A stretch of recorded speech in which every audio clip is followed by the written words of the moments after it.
Thanks for tuning in to the Loser Kid Pinball Podcast. We are on episode 126. I'm Josh Roop. With me, my co-captain, as always, Scott Larson. And Scott, we got two awesome guests on today. But before we kick it over to them, let's talk about flipping out pinball. Well, I want to talk about flipping out pinball because my friend who I told you got the Godzilla from him, I thought was hilarious because his wife said that he was going to hold off until Christmas before he opened it. And I already saw a picture of it set up. Oh, no. He told his kids that they just fumigated their basement. Nice. So they can't go down there for 2 weeks. So anyway, it's good. And crap down here. You know, Zach and Nicole Mini, they have at Flipping Out Pinball basically anything you want, including the pinball machine from our current guests from Spooky Pinball. Their latest release is Looney Tunes and also Texas Chainsaw Massacre. So you can definitely pick out exactly what you want. If that is your style, definitely hit them up and they'll get you set up. So we want to welcome back Bug and his what do you call your buddy here? Like your henchman? You're like, I don't know, a spooky company. Like there's minion. The larger one. Yeah. He's just the opposite shape as me. Totally. Like I'm the tall, skinny. Yeah. He's the short, wide. Kerry Hardy ran into us at a show once, and he's like, "You guys are like two opposite ends of the spectrum." Abbott and Costello. Yeah, that's exactly who I was thinking of. In pinball goes by Spooky Luke, though. Yep, Spooky Luke. So far, that's what I've been dubbed. Nice. That's awesome.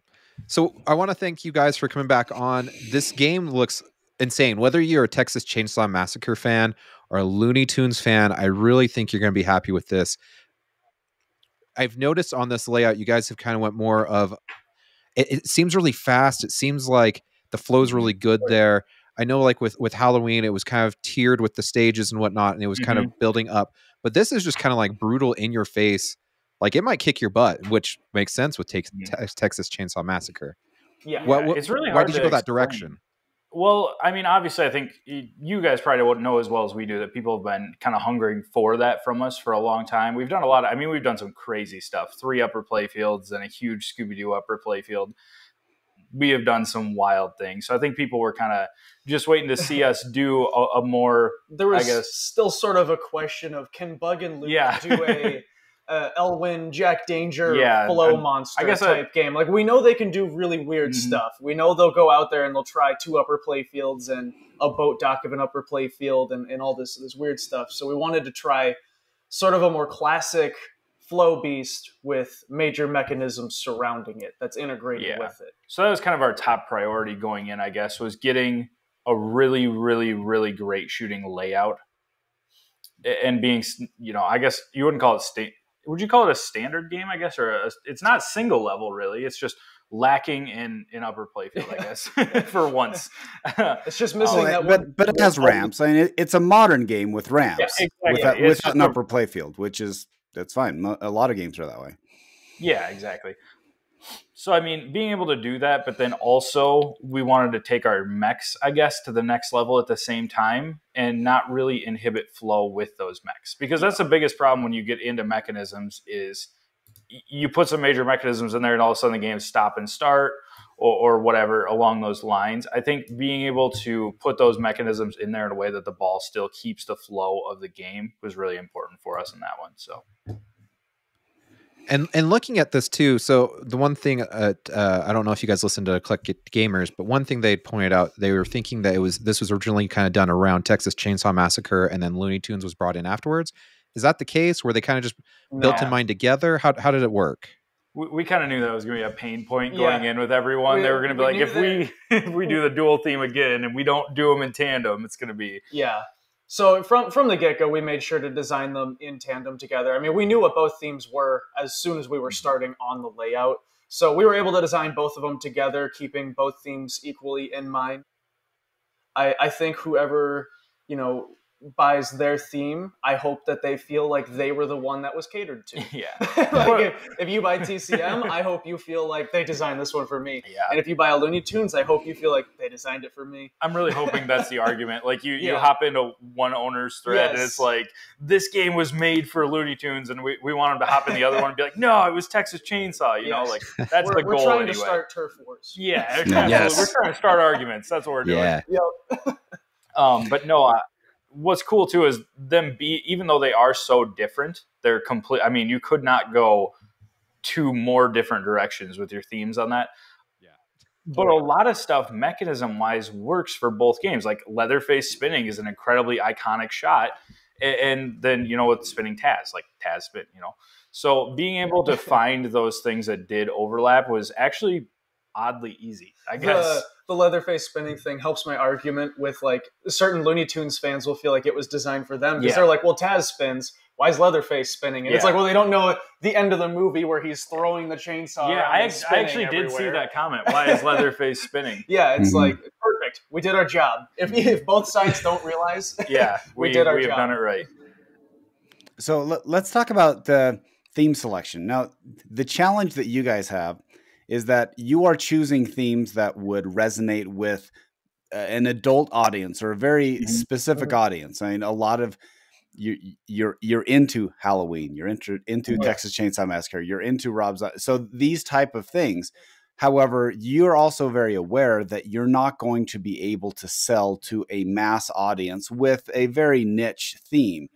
So exactly. How did you choose to go with Looney Tunes, and what's the crossover when you're designing rules and flow and layout for those two things that actually Warner Brothers is wacky and violent in a comic way versus Texas Chainsaw Massacre. So it's interesting to see how did you select the theme, the coupled themes, and how did you make sure both were catered to? Yeah. Come to think of it, I'm pretty sure we had Looney Tunes first, didn't we? Well, we had it signed up first, but we'd already been talking about Texas Chainsaw Massacre as well. We were talking with them, and back when we signed Scooby-Doo, I mean, like, Looney Tunes is obviously Warner Brothers, so is Scooby-Doo. We were already looking at the portfolio and, kind of picking some items on there, and we thought that, Scooby being most likely a great success with as a theme with fans and everything, we thought Looney Tunes would be a great follow-up. Fit right in. And there was a lot of people asking too for more Saturday morning cartoon type of stuff, everything after Scooby-Doo. So it kind of just naturally. We also didn't want to hear, Spooky's abandoning horror themes. Halloween was 2 games ago now. Like, we don't want them to abandon the horror themes. I guess that was probably the most major part of our decision, really, is the dual theme. When we did sign the Warner Brothers Scooby-Doo license, we signed Looney Tunes at the same time because we're able to pile those on the same contract. And with doing that, it was like, okay, now we have a decision to make, because if we do Scooby-Doo and then just Looney Tunes by itself in a row, are our customers or our fans going to feel like we have abandoned them in the horror market, or like we're not doing right by them and providing them with the themes they want to see? Because I do take a lot of and I've talked about this before, but I take a lot of responsibility that, like, when people make a purchase with us, I take that as like, you're making an investment or a contribution to the company for us to be able to come back and continue to make the themes that you want to see. Like, when our horror customers turn out and buy the game from us and do that for us and support us in that way, I want to support them back and give them the themes that they want to see. I don't want to do what we want to do necessarily, so much as I want to make sure that the people who are supporting us are getting the themes that they deserve to get. And, when they're spending money for us, they're not only getting their game, but they're setting up to see future games that they want to see. If you're a customer or a fan of us, we feel very morally obligated to make sure we continue to do things you like. Probably a little too much on it. Like, we take it very seriously. We do. Gotcha. We don't like when people are mad at us. No, we don't want anyone to be mad at us. We don't wake up in the morning and do this so that we can upset people. That's not on our radar. But then to answer your question, going into the code side of things, the immediate plan from the start was just the code can't have anything in common. Yep. Like, the only thing that it can have in common is the fact that it's going to be using the same layout, but it's using the exact same layout in 2 entirely separate ways. I mean, both games have their own development team, their own rules direction, their own programmers, their own animators, artists, everything.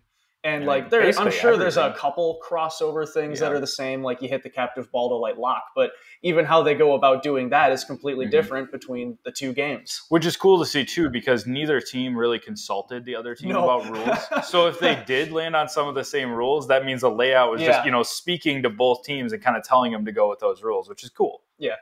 So one thing you talked about was licensing, and I've had something on my mind, and if you guys can't talk about this is fine, but I was told recently that like anything dating pre-83, it's a lot easier to deal with because the licensor kind of owns all the rights to it versus after 83, they're kind of divided up.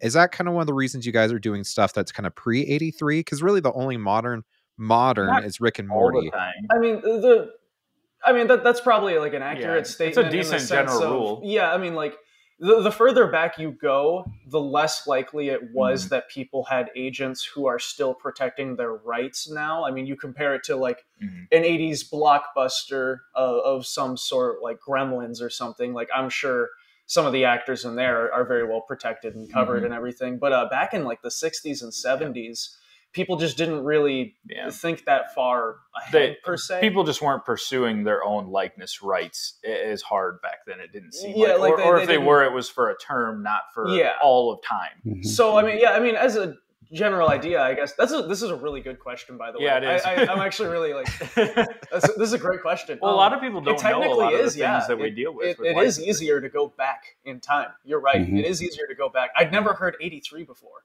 I wonder, where does that come from? That's because cool. There was a lawsuit in 82, and when it went through, when it went in favor of the plaintiffs, that then opened the floodgates that like actors and actresses could go after likenesses and stuff like that.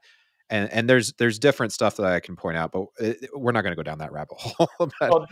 Definitely in general, like people can just see, I guess, a big cost in our game versus a lot of the manufacturers' games out there and everything is how many of the assets and likeness rights that we do pursue. Like we pursue the majority of iconic things in our title. Like you've seen, even back to Rick and Morty having actually Justin Roiland in it and Dan Harmon and all that.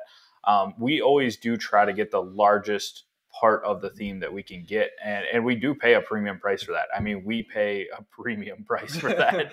But I think, again, that comes back to the same thing I was ranting about before, where we feel responsible with our customers that when they're supporting us and doing these things, that we're going to go get them full assets and stuff for the titles that they want to see. So, yeah.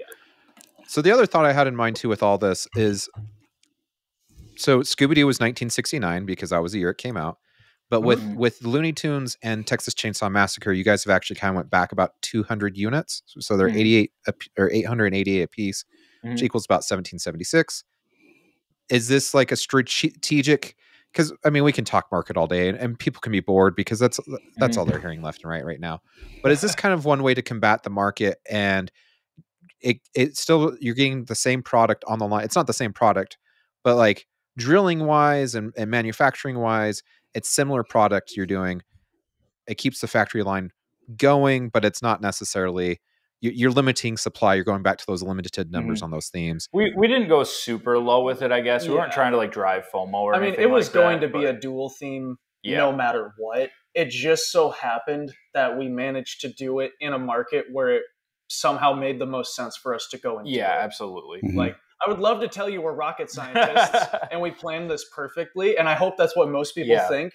But I mean, it's I wouldn't even say happy accident. I mean, we just kind of worked out that way. Well, like I said, it kind of demanded it too. When we were coming off of Scooby-Doo, we didn't want to go with too many like cartoon themes in a row and have people feel like we abandoned them. So, but no, I mean, like if you look at the combined units, they're kind of similar to Scooby-Doo. Generally, if we can, we like to stay consistent because we're hiring full-time people. We have to have work for 12 months a year. So, you know, if we're like back to, say, Rick and Morty days, we sold 750 units, right? So then we're taking those 750 units and we're saying, okay, we need to keep our guys busy for 12 to 14 months with this. And then we break it down to that. And that's how many games we do. That's what determines how many games we do a day, you know? And then with obviously the way numbers have been going up and everything, we've been able to just keep kind of slowly scaling that up to meet that demand and everything. So I guess when people ask a lot of time too, what's the benefit of pre-order? And it's like, that's actually a hugely beneficial thing for us. And during COVID, I had a lot of people reach out to me. They're like, how are you manufacturing right now? Like, how are you guys getting games out the door when other people aren't? It's like, well, if we know right away going in how many units we've sold and can plan for that, it makes us a lot more efficient. You know, whereas if you sell some units on day one and then they're sporadic throughout the entire year, you're always kind of chasing a little bit. It gets a little bit harder to plan for. But, you know, if you have all of your units sold right up front, you know, if everybody shows up on launch day and puts down their deposits and everything, we're able to plan for that and spread the efficiency perfectly throughout the year. Whereas if only 25% of our sales are on launch day and then they're trickling in throughout the year, we kind of have to start slow, you know, to guarantee that we're not going to run out of work, but then we can trickle up to meet that speed, but it just makes it a little bit more difficult. You wouldn't want to hit the ground absolutely sprinting at it. Yeah. So, you know, if for example, like, you know, if 300 Rick and Morty orders would have come in instead of 750, we wouldn't have planned on building 750 right away and built ourselves out of work in 3 months. Because then next thing you know, you're releasing 3 titles a year to keep working your shop, and that's not good. I mean, it's not good for anyone, you know. The pinball market doesn't need 3 more titles released per year from anyone right now. Yes, next year, Spooky Pinball doing 4 games. Yeah, we're gonna do 5 releases. You know, it's just, and it makes it's just tougher too. It makes it hard to get ahead on code. You wanna have your builds take a decent amount of time because you want to be able to get ahead on code and provide people with more complete code at launch and everything. So yeah. Spreading that work out is definitely really important for us with having full-time employees. We're not just, you know, bringing on some people and then throwing them out the door. That we don't want to do that. That's not what we're about, you know? Yeah. So the one thing that I would give you guys top notch versus anybody else is everything. It's the entire game. Yeah. Edit that out. Okay. Visuals. Like, you see a spooky game and your art is fantastic. Like, the way it looks across the room is 100% better than, I would say, any other machine, or at least it's certainly competing at the highest level. Yeah. So how do you approach your art packages? The bottom line is, day one, when Halloween came out, you sold so many units based on it looked so good. Yeah, absolutely. And so, like, how do you approach the art for your games? I mean, step one is just hire really good freaking artists. Yeah. And we've always gotten very lucky and done that. I mean, and we've explored out past who the typical pinball artist would be. I mean, like Jeff Zornow and Matt Frank are both comic book artists that I grew up reading their Godzilla and Ultraman comic books. And we were just like, God, these guys are so good. And we just had grown personal relationships with them over the year. And Brad Duke reaching out to us pre-Looney Tunes, he was like, hey, here's some stuff I used to do at Deep Root. He's like, I love pinball. I love that I got into this. He really has a knack for what pinball art is. Just knowing, too, which artists are going to be good at that thing. I mean, we spend plenty of time talking about which artist is going to be perfect for a theme. You really do have to consider, I mean, what you're working with the license. I mean, are they saying you have to take these images and base your things off that? Are they saying you have freedom to do whatever you like? What's the theme going to look like? Is it going to look like a comic book? Are we going for realism? Are we going for a cartoon? You just have to really pay attention to what the theme is and what artist you're putting on the project. Well, and speaking of artists, you guys have posted the Looney Tunes artist Brad Duke on your page. And kind of gave a look. Can you give a little more story to this? Because it says that he reached out to you guys a long time ago. Yeah, it's kind of a funny story, really. Yeah, I got an email from this guy I'd never heard of, and his name was Brad Duke. And he opened his email saying, hey, I wanted to introduce myself. My name's Brad. I used to be an artist at Deep Root, which I know is a terrible way to introduce myself in an email. He's like, please stay. Don't delete this email. He was like, please keep reading. And he goes on to say, like, he got hired on at Deep Root. He's like, I've literally done 9 full pinball machines at this point, like designed concepts and play fields and cabinets. And, we hopped on a meeting and he was showing me his artwork. And I was like, this is really good. Like, this is phenomenal. And he was brand new into pinball, but he reached out to us after Deep Root kind of went their way, or however that went. And Freighted. He was like, hey, when the government stepped in. When they got arrested. But yeah. He was just like, hey, like, I know Deep Root wasn't such a great thing to be a part of, but I really am loving pinball. He's like, I've really gotten into this hobby. He's on all the forums. He's checking things out. He's buying games. And he's like, I really want to stay in this industry. I think it's great. Is there any chance I can do anything with you guys? And, we just tried him out on a couple things on Scooby-Doo on screen that we were like, oh, yeah, we could use an extra screen for this thing here. We need some images for that. And he was just right on top of it, turned it around quickly. It was very good quality. He really knew how to make his colors pop. He understood just how you're supposed to make the artwork for pinball. Friendly guy. And we were like, oh, let's just have him try out Looney Tunes. I mean, we were kind of getting ready to start doing some concepts here in the cabinet and everything. We'll throw that his way. We'll just see if he has it. And, if it doesn't work out, then that's fine. At least we gave him a shot or whatever. We can work it out. And the concepts he sent back, first off, he sent them back quickly. Yeah, that's a big thing, which too. is huge when you're dealing with licensors and major corporations. That the turnaround time approvals are never quick. So having an artist who's ready to jump right on top of what you're asking for is huge. And what he turned around was just so freaking good. He just completely understood everything we were going for. I thought it was final. I thought he was done with it. I looked at it. And I was like, "This is the playfield art." I'm like, "This is amazing. This is a rough sketch." Yeah. But obviously, we give him direction on it's in the Acme factory. These are what the shots are doing. But the lack of direction he still required was just so impressive. He just ran with everything and understood it. So detailed too. So many little things in the playfield people are going to get to see too. And he was. The microscopic details he was putting in all the Acme products. And one of my favorite things that I can't wait to highlight is all over the playfield, there's rolls of film reels, because a part of the Looney Tunes game is that you're collecting film reels. And in those film reels, he drew his own sketches and scenes from the show. So in every single film reel, you can see an iconic moment from, the 40 or 30, 40 years that we're pulling from the show on the playfield. So you can really get in there and just find all these crazy details he included.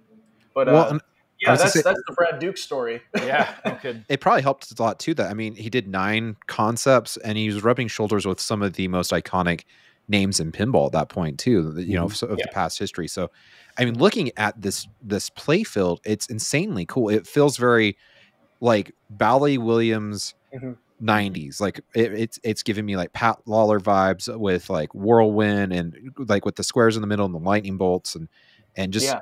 It just looks really, really good, especially this. I'm not going to lie. Brad does not look old at all. I don't know how old he is. I think he's probably your age. Yeah, he's maybe. Probably 27. A lot of us are young guys, honestly, in general. Yeah, well, they were back then too, actually, in the 90s. Yeah. Seriously, they were. Yeah, no. Yeah. Sometimes you get a lot of creative kind of juices. A forgotten part of pinball too is those guys were young in the heyday of all that stuff. I wish I could share my meme I made. Now I will say that, and you touched on it. I'm actually, and heaven knows I have been hypercritical on many aspects of Deep Root, but I would say they land squarely on the con artist who was running this. There's actually, if you can see a silver lining, there's a lot of things that actually came out of that, including, Steve Bowden going and Barry was working for a while. And if he comes out with artists, and we know that even going back to Zidware, Jeremy Packer. So there are things that can actually be positive about that dumpster fire that Deep Root was. And so I'm really glad that he gave, that you gave him a chance. To say, hey, that's a good way of looking at it. Yeah, because we also, the animator on Looney Tunes, also Deep Root, Brad Duke. He's like, oh, I have this friend, by the way. I worked with him on a handful of things. He animated my art a lot. If he could work on Looney Tunes with us, we have a good relationship. We could really get it done. Yeah, we're like, yeah, go for it, man. It worked out with you. Yeah, we're also just not really those kind of guys in general. We're not going to anyone that comes to us and is like, hey, I want to work on this. We're not just going to throw people out right away. We're going to hear them out and see their stuff. Yeah. We're always looking to include good people in what we do. Yeah. So I noticed that you guys have, in the past, it's usually been a 2-tier system, like the Bloodsuckers edition, and I can't remember if it's the standard or the collectors that you guys do. But it looks like you've actually added a 3rd tier this time. So you've got standard, Rick and Morty, we had 2 tiers. Yeah, ever since then, yeah, we've been 3 tiers. We were 3 tiers on Halloween. It's just you forget about the standard because not very many people buy it. Yeah. It's such a small percentage. It's actually the most limited of them all. Yes. Oh, by far. Yeah, there is not very many out there at all. I could see how it really got lost in the weeds with Halloween and Ultraman 2, just being as there was 2 games, 6 total models between. And we've kicked around not like just going to one model too, because if you look, and I don't know if you guys agree, maybe it's just my opinion or whatever, but I mean our CE price is right in there with like a mid-level price for a lot of the companies. It is. Yeah. Whatever. Your price is quite competitive. Yes. Yeah, and I guess include a hell of a lot. Yeah, we do. I mean, the color, like if you look, I guess if you really dig into what we include between the powder-coated coin door and the custom rails and all the powder coat to match everything and extra decals and all the custom art and stuff, interior blades, I do think that we're competitive enough with our CE price being at that mid-tier price for a lot of people that maybe there would be a world where we drop off the other 2 models and just have one, because it would make it easier to make all of them for everyone. Yeah. And it would actually probably help the affordability of that model, even if we only had to tool up one version, so. But on the flip side though, we've talked about this model before with cars. If you're just selling one model of car, you're going to drop out the people who want a higher version of it and also the people who want a lower version. Yeah, that's a good point. Yeah, then there's none available. Which I guess with us, you do have some availability of high, because we do have the direct print option.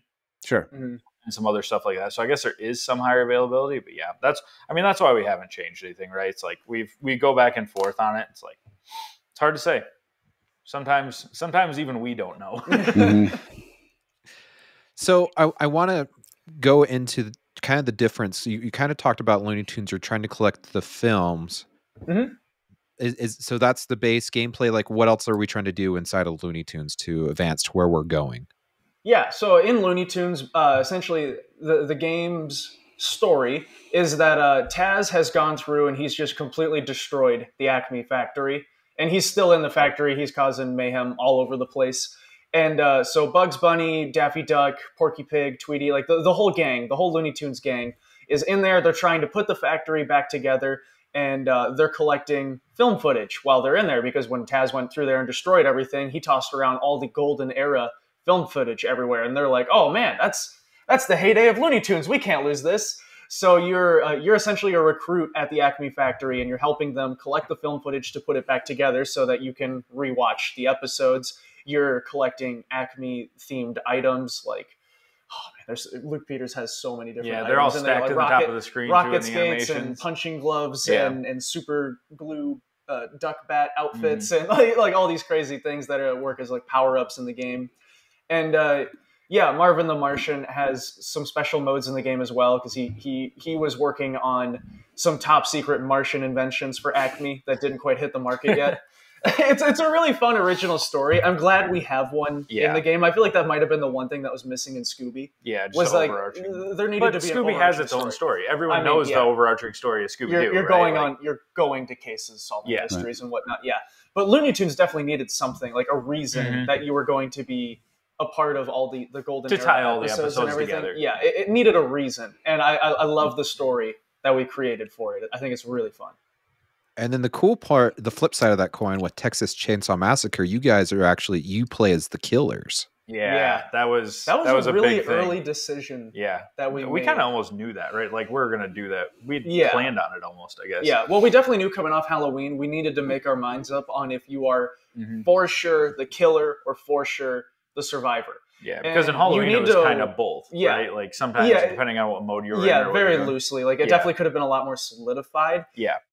The thing with Texas Chainsaw is if you're the survivor, how the heck are we going to use the film assets to show you got away when nobody no one got away? Yeah, exactly. Like it's kind of tough to put that one together. I think it's also just a cool concept to be the actual. And it's special because you might think playing as the killer would get boring, but it's not just one killer in the Texas Chainsaw; it's numerous killers. So that really spices it up and makes things very unique in how we can go about each of the different modes when you're the different killers. You're not just choosing one either. You're switching them throughout gameplay. So every time you hit that and you switch it, if you know what you have almost ready or what modes you have almost ready, you can choose the right character for that mode to get special perks and bonuses. So you're not just stuck in one character. For a lot of games, it's like you start, then you character select. Even Scooby, you start and you character select. This is not like that. It's fluid, and you can keep using it to your advantage throughout the game. And the family in Texas Chainsaw, they're so different that it's really fun, the things that we can do with the perks between them. Like Leatherface is obviously going to be better at killing people. He's going to get all the kills.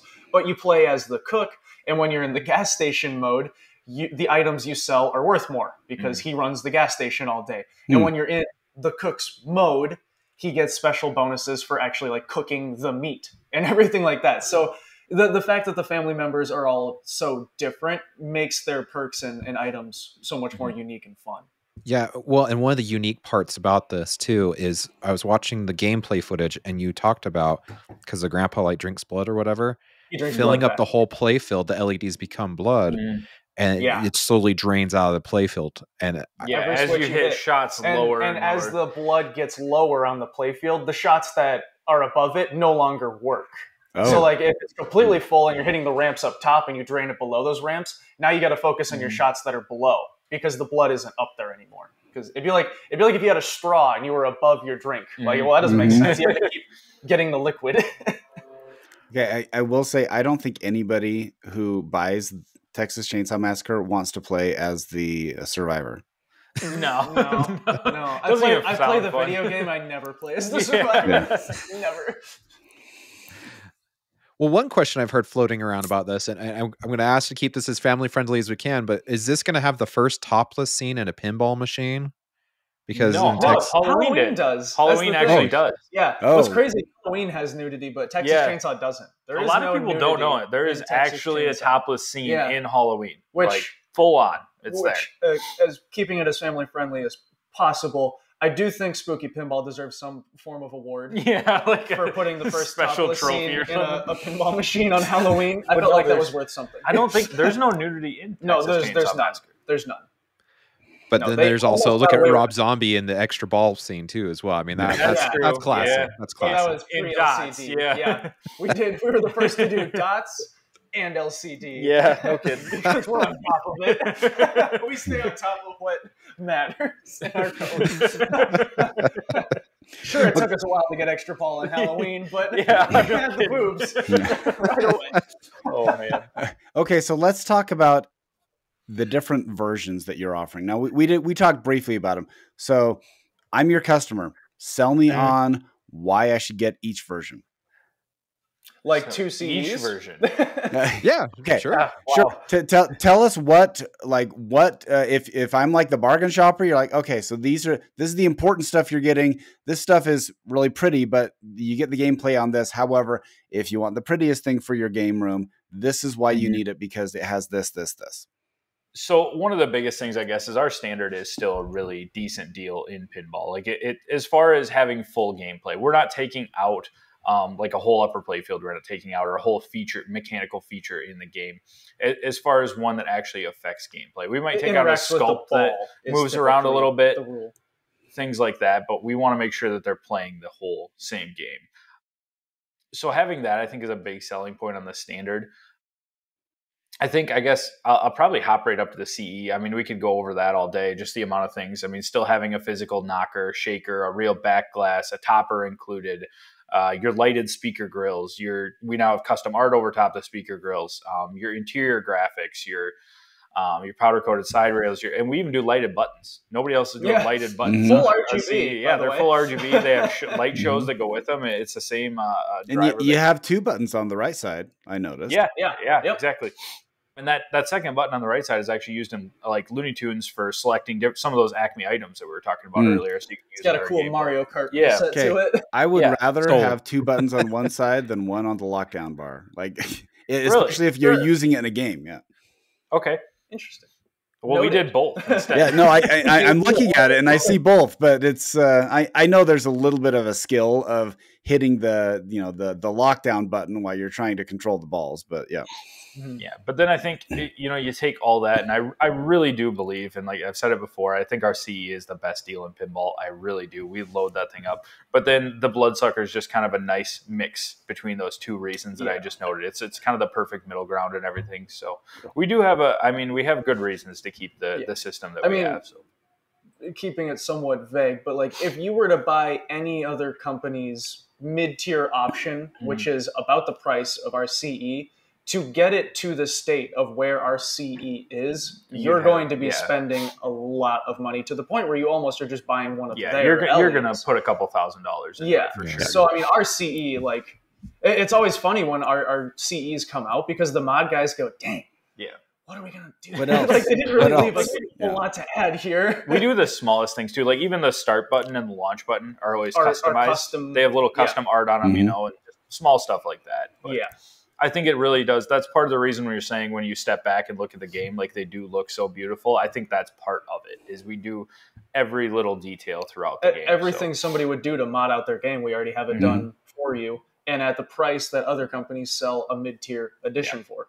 Well, even like your wire forms, they're on, they're powder coated. I don't see very many other people. It's a two-part process, actually, too. So they're laying down that color first, and then they do a clear coat over top of it. A totally separate layer. Clear coated. We should put the powder coat ramp thing to rest here. The wear. I heard a lot of people bringing that up. No, so it's a great question. It's a good question. It is totally valid. There's two good reasons for that. I guess three things I'd like to touch on with that is, number one is, like, we do want to make sure everything in the game just pops. We want it to be perfect, and that's why we do powder coat all the ramps and the rails and everything like that. With that said, too, we had that in Scooby.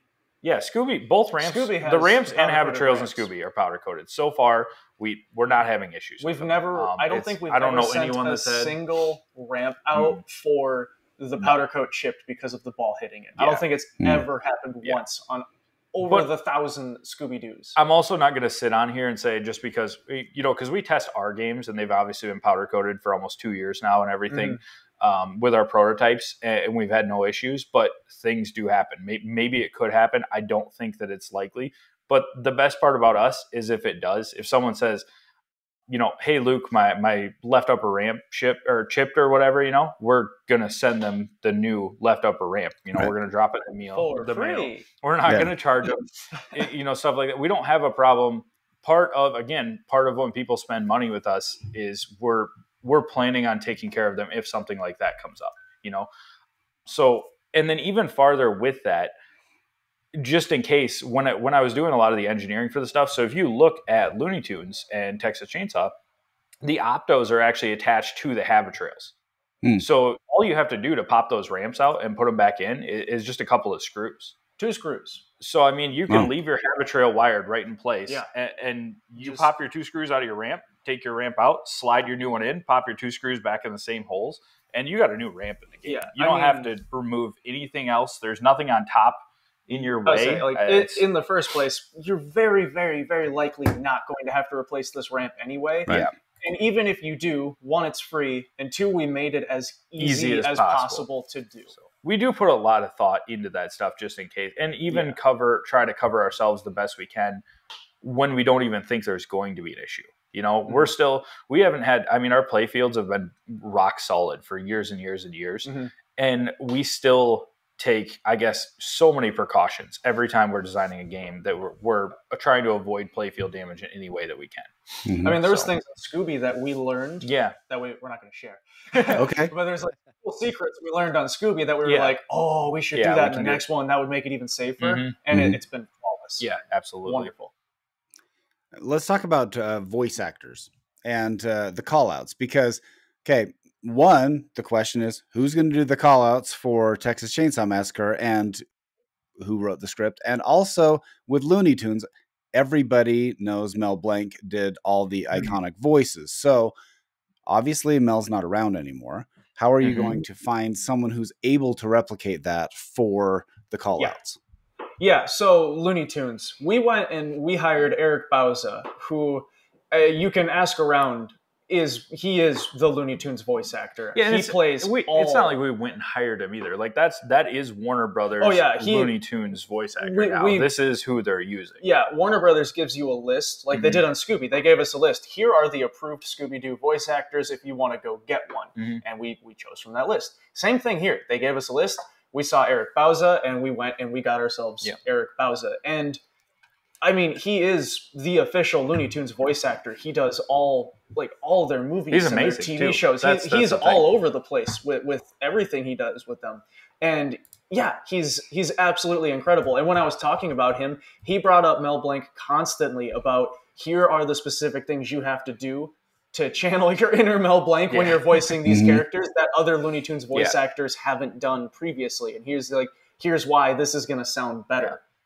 When he's doing those specific voices. And it does. It sounds amazing. He sounds absolutely phenomenal. He did some of our best call-outs I was going to say. From a standpoint of bringing the energy. Because you think back to the Medieval Madness days and the Addams Family days, how good call-outs were. And Medieval Madness, you get extra ball, and that wizard dude is just bellowing about it. And I told Eric Bauza, I was like, dude, do not hold back. Like, when you say super jackpot, I know give exactly it everything you got. And he was like, oh, I know that Looney Tunes does some yelling. Yeah. And what he let fly each time is so... I was laughing my tail off when we were recording. I was just like, oh my God, this is going to be so good. Even like we were saying, when Don was playing, he was just like giggling to himself the entire time. Just because it's so much fun. It really phenomenal voice I don't actor. think I think you'll really be hard pressed to find a person who can play that game and not be smiling when he hears those call outs. I really think you'd be hard pressed to find that. Absolutely. Because he's Canadian, does he finish every call out with A? not in any of them that I've heard, no. Don't you know? So back to Scott's question, though. So are you using movie clips for Texas Chainsaw Massacre, or did you get a voice actor for that? Yeah. We're so Texas Chainsaw Massacre. We have access to the original audio as well. So we're pulling the audio from like all the actors who were the I guess you'd say survivors. They weren't the survivors in that movie as well. The remnants of the movie. Yeah, exactly. And then we also got Edwin Neal, who played the original hitchhiker in the movie. He just did the Texas Chainsaw Massacre video game, which obviously got a major release like across the whole world. His call-outs are really fun, too. He sounded freaking great in the video game. So we got him on board for the project for the pinball machine. And yeah, he recreated some of his original lines from the movie just because it's fun to have him do that. We still have the audio from the original movie. He also did a ton of call-outs just saying very bizarre, creepy, crazy things that Ben and I wrote for him. I was just in the office today while he was playing the game, and I was just laughing to myself here and overhearing some of the stuff that I hadn't heard. There's sometimes because like the thing is with the Texas Chainsaw Massacre is like it's secretly kind of a funny movie. Yeah, like there's moments in the movie that are like just really, really dark humor. I think that's why it meets up with Looney Tunes as well, though. Yeah. And I wanted to make sure that the game still had those moments where you're just like, jeez, it's messed up, but like you're giggling about it. So there's some call outs in the game that you're just like, God, I'm playing this. So he did a really, really wonderful job with that. And then beyond that, we still wanted to have more voices in the game. I mean, it's always good to have more than one character. And we figured that as far as like giving you direction on what you should be doing, the movie opens up with a booming narrative voice. So we had Scott Innes, who is famous for obviously Scooby-Doo. I mean, he voices Shaggy, Scooby. He voices all the monsters. Just an insanely talented voice actor. So he recreated that original opening narrative dialogue, and we use it all over the game for like direction and what you'll be doing. And Ben wrote all sorts of really just like fun, creative, descriptive intros that sound like you're reading a horror comic book almost when you're entering in these modes. So between the two of them, the call outs are really great in the game. And then, we have the original movie to pair with it. It's just another area that we've been really fortunate. We have worked with some really, really top quality voice guys. Yeah. And they're professionals. Like these are good guys. And with that narrative voice too, we also, applied effects to it and everything. So it sounds like it's coming from the original movie. Because an important thing with the games is like your sound has to match the whole way through. Otherwise, it can be pretty jarring or weird sounding. Right. So in this game, we made sure the sound matches all the way through. Yeah. Well, one thing I got to applaud you guys on too is you like immerse the game into the universe of what you're doing too. I noticed even like in the description of the movie, or when you were doing the video on Texas Chainsaw Massacre, it's you're still having to say ramp and stuff. Like it's hard to get around. Like I know a lot of people complain like you need to name it something and then call it by that name. It's like it's kind of hard though to do that. But I noticed that you guys you take that world and you splash it into the pinball machine and you refer to some of that stuff, not necessarily as the ramp and stuff like that, but like even on Looney Tunes, like in this front left, I'm assuming this is the anvil ramp because it's the only one that has anvils that lead up to it. So is that something you guys consciously think of when you're going into these games? Absolutely. Yeah, definitely. I mean, one of my favorite things about pinball, right, is like pinball is still a very niche hobby, technically. Like we are in a pretty small community here, and we get really excited about seeing our favorite thing come to our pinball world. Like we want to hear our favorite shows, movies, bands acknowledge that pinball exists. And even better, if they're in a pinball machine, like we want them to be acknowledging us. So I've always really loved incorporating that into our scripts. When the Looney Tunes characters know that they're in a pinball machine. Yeah, definitely. But then, of course, like, it's still is better to have as much theme integration as possible as for like what your shots are, like shooting the door. I mean, the Texas Chainsaw door. Like everybody's gonna know what that is. So yeah. Well, that is actually very smart. And by the way, I do have to bring this up because it is hilarious. I have both Scooby-Doo I have both Texas Chainsaw Massacre and Looney Tunes kind of on a loop so I can just get a visual for the game. And the ad that popped up into the Texas Chainsaw Massacre video is this giant machete hatchet for cutting up meat. No way. So I took some pictures. I'll have to send it to you, but I'm just laughing. I'm like, well, that's ironically cross-promotional. That hey, just in case you want to open your own Texas Chainsaw franchise, these are the knives that you should use. Yeah, no kidding. That's funny that they're chopping meat too, because we literally have a mode in the game that is about. It's so great. I didn't get to show it in the video yet. There's still so many modes that I can't wait to. That was the hard part. It was such a brief video, but I know there was seriously like 7 other modes that I was like, oh, those ones would have. You'll get to all of them though. Yeah, but there's a mode in the game where essentially like you slap a slab of meat on the playfield and the shots are lit as such, and as you shoot them, it's as if you're cutting it.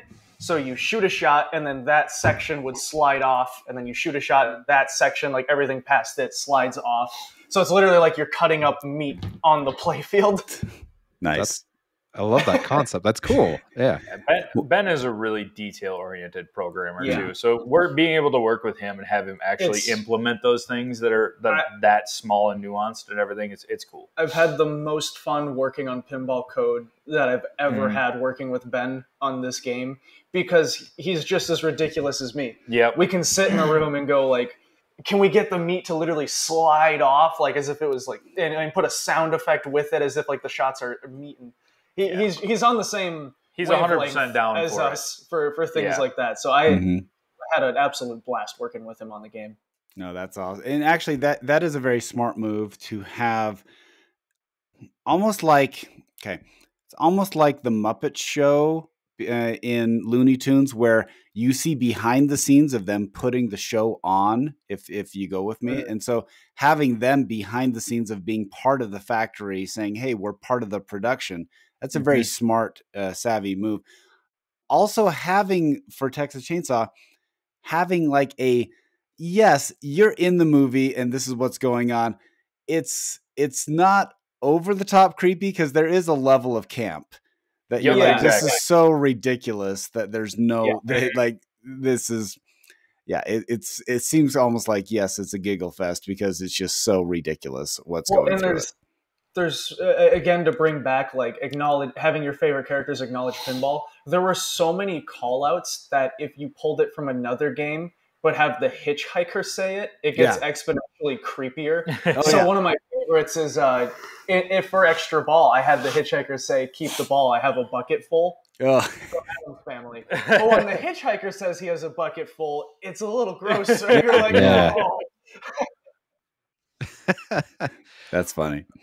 Well, you guys have kind of had cultivated this relationship with Warner Brothers and kind of the Cartoon Network side of things. It makes me wonder too, because Adult Swim has brought in some really cool titles like Cowboy Bebop, and I know Scott's always talking about Venture Brothers. Venture Brothers. Are these titles that you guys would consider doing down the road or something like that? We want to do all of the titles. I actually have to kind of pull him back in because he's like, but we need to get this one and this one and this one and this one because people are gonna love it. It's like you don't want anyone else to be able to do it. You just want to do them all yourself and everything. I will go sign way too many titles. Yeah, but we can only get so many. Nobody keeps an eye on me. I just keep talking, and you just end up falling into these things, and you're like, oh, this is so cool. We can't put a hold on this. We got to go get that. No, honestly, dude, no one's going to hold on to a contract for 15 years. Like, you got to slow down. Yeah. No, that's honestly, really why Luke got hired, right? Like you're like the parent with their kid on the leash at the licensing convention. We each other out in many ways. It's weird because like I it's funny that you say that because I get carried away on all of the opposite things that he does. Yeah. So we kind of perfectly keep each other in check in that way. Yeah. Because everything he gets carried away on just happens to be stuff that I do not at all. And everything that I do, he does not at all. So it actually works out perfectly. It really does. People ask sometimes, it's like, how do you guys design games together and everything?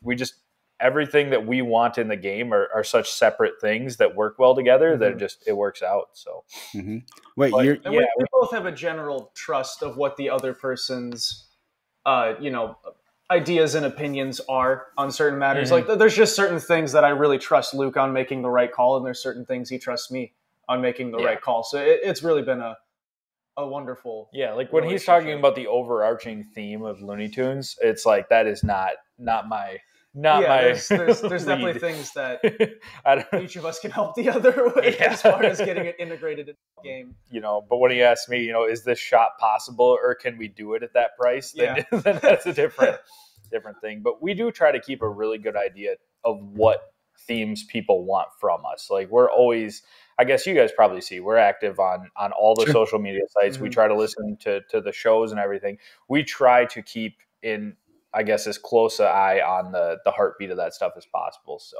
that's the main way, I guess, we choose our themes. So if people want themes from us, yell it at the top of the rooftop, I guess, put it everywhere you can, because we'll pick up on it and we'll make it happen. All right. I've told you, Venture Brothers, it writes itself. Yep. I'll put one on my checklist. I'll put one. You could even do a double thing. You could do Venture Brothers and Johnny Quest because it's the same show. Yeah. I got to look up Scott Pilgrim. Let's see. Who's that done by? Scott Pilgrim. Yeah. Okay. One thing I do want to talk about, though, is, pinball is a business. And you have talked about this. So you're splurging on making sure you have every single bling on there. You're also splurging on licenses because you want to make sure people feel like they're fulfilled. You're making sure visually it's really cool. Okay. How can you still do that and keep your build down? Because people still, eventually, okay. But at some point you're going to say, okay, we need to be a little more economical on this. And it's now I'm going to point out, you are manufacturing in a place that is less expensive than Chicago.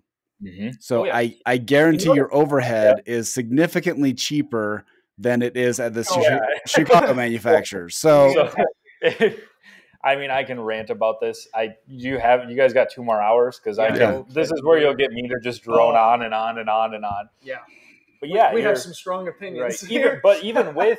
Even with what you said, like with manufacturing being cheaper here, our labor cost has legitimately doubled since probably 2016. I mean, you guys know as well as we do with the economy, that stuff has skyrocketed.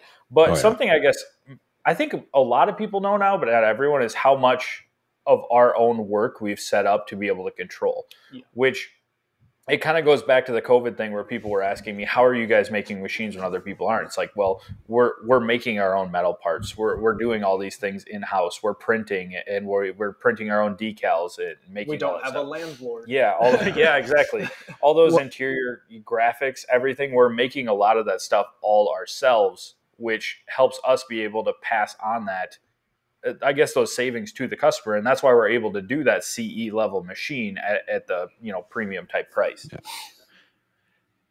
I don't know if you guys can really talk to this or not. I know that you in the past, you've shared how the out of the gate things have went. How are the out of the gate going with Texas Chainsaw Massacre and Looney Tunes? Yeah. So this is a lot of fun right now, actually, because everybody is like, with today's market and everything, it's everyone saying, we don't want to rush in and that, right? Yeah. So it's going to be everyone's like sitting on the edge of their seats. Like, did it work? Are they, how many, where am I online? What am I doing? How many did they sell? Nobody knows or anything. So no, we're honestly still tallying numbers, everything. So we won't know for sure for probably another week. Morgan's still working on the game numbers and everything. We ask her every morning what game numbers are. We're still getting it all we're like, did we sell also, last night? We have more distributors now than we ever did before. So, getting that figured out between them and everything. Here's what I will say. Today, Looney Tunes just ever so slightly pulled it. Yeah. Whoa. Nice. Okay, I will say, Looney Tunes would be a better fit in my house. I think that's why it just so slightly today but pulled ahead. I do love, though, that it's like movies. I love that there are movies for all types. And I'm really glad that you guys are not just sticking with all the mainstream stuff. You are exploring areas that maybe companies are selling at higher volume, higher overhead. They can't touch because it's just, I'm still shocked that the closest horror theme that a major company, I would say a high volume. Okay. I hope that doesn't sound bad, but like a high volume manufacturer would be like The Walking Dead by Stern, which still kind of surprised me that they made it to be frank. It just so happened to be the biggest show on the freaking planet. Okay, sure. But you look at the play field and you're like, wow, there's a lot of blood on there. Yeah. You know what's crazy? We've been getting so many comparisons to Walking Dead on TCM. Visually, yes. No, we didn't. We never once compared or contrasted to Walking Dead. And the first person that said it, I was like, oh, yeah, I guess that makes sense, doesn't it? One game we haven't run into really a lot either, honestly. No, I honestly have extremely limited experience with Walking Dead as a whole. Yeah, let's be honest, though. I would say Walking Dead, though, you take the title card off of it, and it's just a zombie game. So sure, yeah. Anyhow, that's I was saying visually though, it's like lots of red, lots of blood splatter, that kind of stuff, which really isn't specific to that. I mean, that's really the horror genre. You could probably put that on and everything. So I'm really glad that you guys are willing to take the risks and make things for the themes that are less mainstream. I guess I'll put it that way. And put nudity into pinball machines. People, come out, support us and everything, because we're gonna do that stuff. We're gonna do stuff that other people aren't gonna ever release for you. Yeah. If people come out and keep supporting us and everything, we're gonna keep coming out with the games that they may have never gotten. So if someone wants to buy your game, what are the options that they can order it? So basically the best thing to do is just go to our website. Just spookypinball.com. From there, you're going to be able to see we have all of our authorized distributors on there. So you can go that direction. Otherwise, you can order it right on our website as well, direct. So you just go to shop and then you scroll down and you can buy yourself a Texas Chainsaw Massacre or a Looney Tunes. You can even buy yourself a Scooby. Yeah, you can still buy a Scooby. You can do all three. We'll cut you a special bundle pack. The triple pack. Figure that out. Yeah, we haven't made anything like that yet. We should probably do that. Yeah. Just use discount code LoserKid and you'll get your triple pack. There you go. Yes. So, is there anything else? We're running out of time. Is there anything else you guys want to cover before we close this up? No, I think we hit all the. Yeah, we've been rambling for weeks here, so I think we just wanted to come on here and I guess answer your guys' questions and everything. So. I mean, just to really send it home once again, though. I mean, the CE model, like we said, we really do put absolutely everything we can into those games, whether that's the custom armor and the powder coating, and then the mechanisms and the sculpts and everything. But beyond that, the assets from these franchises and licenses and everything, whether that's the likeness rights, or we go get the original call outs, or we hire the professional actors who literally make their new movies, whatever it may be, the music, everything.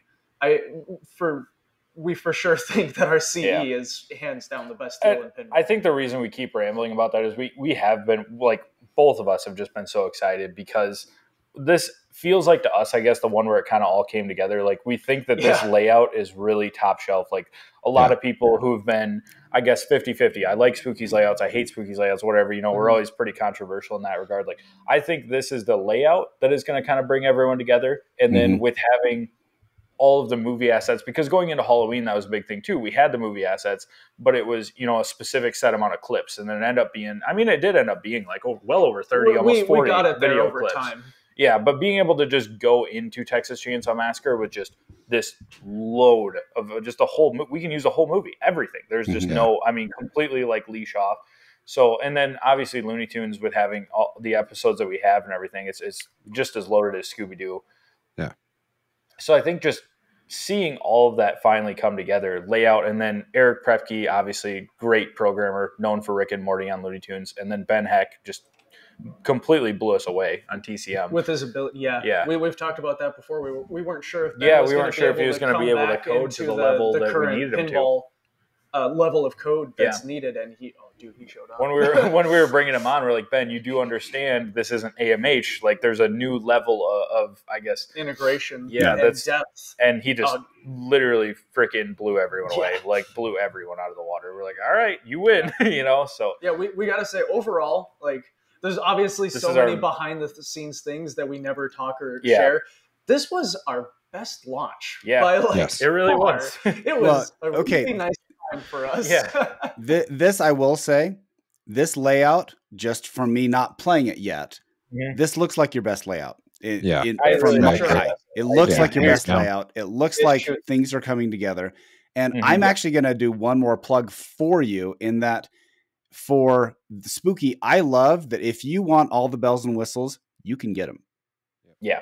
Like, it's not like there's this, hey, we're only making 200 of the best option. We're only making 300 of the best option. You're like, hey, this is how many we're doing, and how the orders come in depend on what we're going to make. And so if there's more like, the collector's edition, that's probably the most common one because people want all the bells and whistles. Oh, yeah. It's not even close. Over 90%. Yeah. And so I like that because there's one thing that I'm frustrated when they have like, okay, if you really want all the bells and whistles, then you have to pay this kind of ridiculous FOMO premium. And we don't really have options that you could level up your own game. So you have to go after market. So I like that that's an option for you. And I'm really excited. I'm really excited to flip this because it looks like a lot of fun. And both of them really do look distinct. And they look like they're complete packages, and it looks like a lot of fun.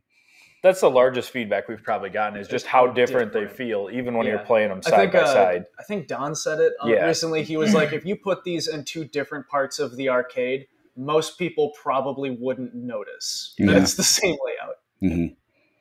I got two questions left for you. The first question is, when's the first time we can? What show is this going to be? The first time we can play these at? It's gonna be Texas, looks like isn't it? Texas. I want to get to a show. We're ready to get to a show and get it somewhere, but I just don't think there's anything popping up until Texas for us. So, March at Texas Pinball Festival, sounds like. We're going to try to have a whole bunch Unless of them there's like a major show we're missing that I don't know about. Yeah, I don't know. We're looking to do so if you want them to come to your show, all the people who have major shows out there, minor shows, reach out. Yeah, absolutely. Just send Bug at spookypinball.com an email and yeah. And then actually a third question popped in mind. So my second question is going to be, when do these hit the line? When are you going to start cooking? They're these? on there right now. Actually, the cabinets are starting the last few days get assembled. And they're getting them wired up, kind of getting things figured out, getting parts in. It always takes us a second to really get rolling because it's literally a whole new machine that you're building. It's different than the thing you just spent the last 12 months building. So we kind of like to take kind of an extra month almost and just really, really work through the first ones just to make sure the first ones coming off the line are as good as we can make them and everything. So and you have to ease the employees into building it. Like, you can't take them all off of one thing and put them all on it at the same time. You kind of have to like pick and choose and get them slowly worked in. But on top of that, we're still building Scooby-Doo's, and it's still for sale at the same time as these. So nice. All three of these titles can be on the line at any given time. And that's been a transition for us too as well that I think we've really worked into well, is we're going to be able to produce all three of those at once. It's not going to, it's not going to be an issue. They're going to be there's going to be Scooby-Doo on the line every day, and there's going to be Looney Tunes and Texas Chainsaw on the line every day. So, and then the final question is, you guys are coming up on 10 years in April from your first release. You guys going to be doing anything special? Is that when the first release was? Yeah. We had our 10th America's Most Haunted was April. I guess AMH wasn't released yet. We totally remembered that and had that planned, yes. I'm just now finding out about this for the first time. All right. Awesome. Okay. Well, stick around. Stick around. We definitely want to get your address because we're going to send you some 3.0 Loser Kid hats. If you want to make them spooky, you can just draw some blood on them. That's funny. Thank you, guys. If anyone wants to get a hold of you, what's the best way to get a hold of you guys? If it's for like game ordering or general questions and whatnot, you can always call the main line for the shop. It's on our if you Google the Spooky Pinball, it's the first phone number that comes up. Otherwise, squirrel at spookypinball.com is a good place to hit for that. If you're trying to like get shows set up, or you're like, hey, I'm a wicked cool animator, you should hire me, or you're drop like an email. or things that are related to the Scream and Stream, whatnot, you can always email me at bug at spookypinball.com. And my email is just spookyluke at spookypinball.com. So awesome. If you want to get a hold of us, we are Loser Kid Pinball Podcast at gmail.com. You can hit us up on Facebook, Instagram, X, Twitch, Twitter, YouTube. Hit like, subscribe, all that jazz. We appreciate you guys. There's been a lot of amazing emails that have come in. We'll probably talk about next episode, which might be sooner than you think. So we want to thank you guys for coming on again. Corwin, I didn't even know your name was Corwin. I always thought it was Bug. So, and Spooky Luke, thanks for coming on as well. Thanks, guys. Thank you. Yeah, thank you guys. Thank you.